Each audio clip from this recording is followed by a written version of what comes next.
People think the AI job crisis is about technology, but it's really about wealth inequality. Scott Galloway. Is the AI job apocalypse a marketing strategy and not an economic forecast? It's nuanced, and today we tap into first-wave stats for clarity. Correlation does not imply causation. The divergence is real, but timing also coincides with the Fed's aggressive rate hikes and sustained tightening. That said, AI is likely to reshape the labor market, not just in the number of jobs, but in the types of roles that exist, after giants clean up the bloat. There's a story being sold to you right now, and I think it's worth pausing to notice who's selling it as an avid co-creator with the evolution of AI. Pure fact. Every generation has its version of this story, the one where machines come for the jobs, where the future arrives faster than people can adapt, where the world you knew is about to end. This time around, the story has better PR and a much bigger budget. But underneath, it's the same script. I'm not saying this is nothing to worry about. We all feel the speed. In fact, the current evolution of AI is 300x faster than the Industrial Revolution. So here's what I keep coming back to so we can understand the middle phase of the tech boom we are living through. The loudest voices warning us about the AI job apocalypse are also the people who profit most when we believe them. Anthropic's CEO says half of all entry-level white-collar jobs will be wiped out in 5 years. Elon says no job will be needed. Sam Altman wrote before ChatGPT even launched that the price of human labor was about to fall towards zero. Notice the pattern? The people predicting an extinction-level event are the same people building the asteroid and selling tickets to watch. We've been here before. This panic isn't new. The Nobel-winning economist Robert Shiller has shown that fears about machines replacing humans helped fuel economic downturns in the 1800s. Science fiction later convinced people that automation caused the Great Depression. Computer panic deepened the recession of the early 80s. His point was simple. The damage doesn't usually come from the technology itself. It comes from the story we wrap around it. People feel pain from a normal recession, blame the machines, get more pessimistic, pull back further, and the story becomes the thing that creates the outcome it warned us about. That's exactly what I think is happening right now. AI is becoming a convenient cover story for layoffs that are really about overhiring, inflation, and tariffs. Look at the numbers. U.S. tech employment grew from 8.7 million in 2020 to 9.6 million in 2023, then went flat. Not great. Not the apocalypse either. Meta's 10% cut is just bringing the company back to its 2021 size. Microsoft's 7% cut still leaves it 47% bigger than before the pandemic. Tesla announced it was hiring more, then laid off 10% of its workforce a month later because of weak sales, not robots. This isn't the prelude to the end of work. It's a low-hire, low-fire labor market. That's it. 3 ways. This resurgence plays out. Scenario 1, the bubble pops. The Mag 10 now make up 40% of the S&P. AI stocks have driven the majority of the market's returns since ChatGPT launched. If AI sneezes, the rest of the economy gets the flu. And when that recession comes, we'll blame AI for it. Even though, historically, layoffs come in recessionary bursts, not the moment a new technology arrives. Scenario 2. AI delivers, just slower than they say. When something gets dramatically cheaper, we don't use less of it. We find a million new uses for it. That's Jevons paradox. When the spreadsheet launched in 1979, everyone said accountants were finished. Instead, the profession quadrupled over the next 40 years. The same pattern shows up everywhere. Computers got adopted heavily. Employment grew faster, not slower.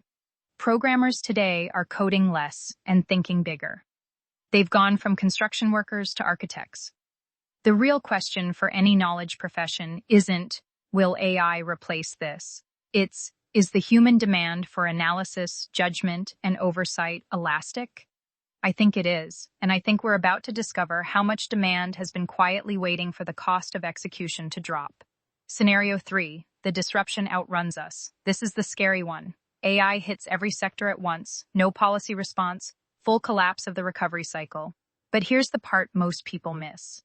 Real societal upheaval almost never comes from unemployment. It comes from people who are working hard and still falling behind, from the loss of economic dignity. If that sounds familiar, trust your gut. We're already living in it. What's really going on inside Silicon Valley? The mood is dark. People talk seriously about a permanent underclass and a limited window to build wealth before robots take over. I think this is a shared hallucination. The same people obsessed with AI's rapid capabilities are ignoring everything else about how economies, labor markets, and human demand actually work. And here's the tell. Only Americans earning over $200,000 a year see AI as a net positive. That's not a fact about AI. That's a fact about who has access to opportunity in this country. The AI jobs panic is just the newest scene in a much older story about wealth inequality. The real disruption isn't going to come from AI. It's going to come from the public finally noticing that the people warning us about the fire are the same ones selling the smoke detectors. The AI job apocalypse isn't an economic forecast. It's a marketing campaign. We're not watching the end of work. We're watching the monetization of fear. Life is so rich, especially when you realize your inherent creative power and the evolution of our society has bright days ahead of us. Not the doom, change, and fast. Yes, but the universal law of order is always flowing from chaos to order. Your thoughts? Here's my thoughts on AI brought to life for real solutions. How I view AI within the space of the light between Oracle Healing Journey. Between stimulus and response, there is a space. In that space is our power to choose our response. In our response lies our growth and our freedom. Viktor Frankl. The light between is the conscious, sovereign light that we must maintain between our stimuli and responses. This is the light of discernment, wonder, and creativity. The light where humans truly thrive at our full capacity rather than merely coping. I'm building a movement to advocate for preserving this vital light. Safeguarding this light between will enable the mindful and beneficial integration of AI into our lives. It is the wellspring of our agency, our ability to thoughtfully shape our responses to the world. Protecting and nourishing this light is paramount as we navigate the increasing presence of artificial intelligence in our lives. In closing, so if this lit up your heart and mind's view of all the bright potential of transforming world of opportunity, then I'd love for you to experience the light between Oracle Journey plus intuitive readings, 5 guides, and a 5-layer path to accelerate your intuition and problem solving. The 5-layer path integrates intention rituals, intuitive card draws, ancient wisdom teachings, somatic practices, and multidimensional exploration to support your journey. With your purchase, you gain access to tailored guidance, personalized oracle readings to answer your questions, your place of power, tools to discover and transform disempowering states, self-hypnosis, techniques to rewire the subconscious, enhanced by the NeuroNature Self-Hypnosis app, soul prayer, contemplative practices to deepen your connection to inner wisdom, poetic insights, a space to save reflections for creative expression and meaning. 5-layer path for integration, a holistic approach combining intention, intuition, ancient teachings, somatic practices, and multidimensional awakening.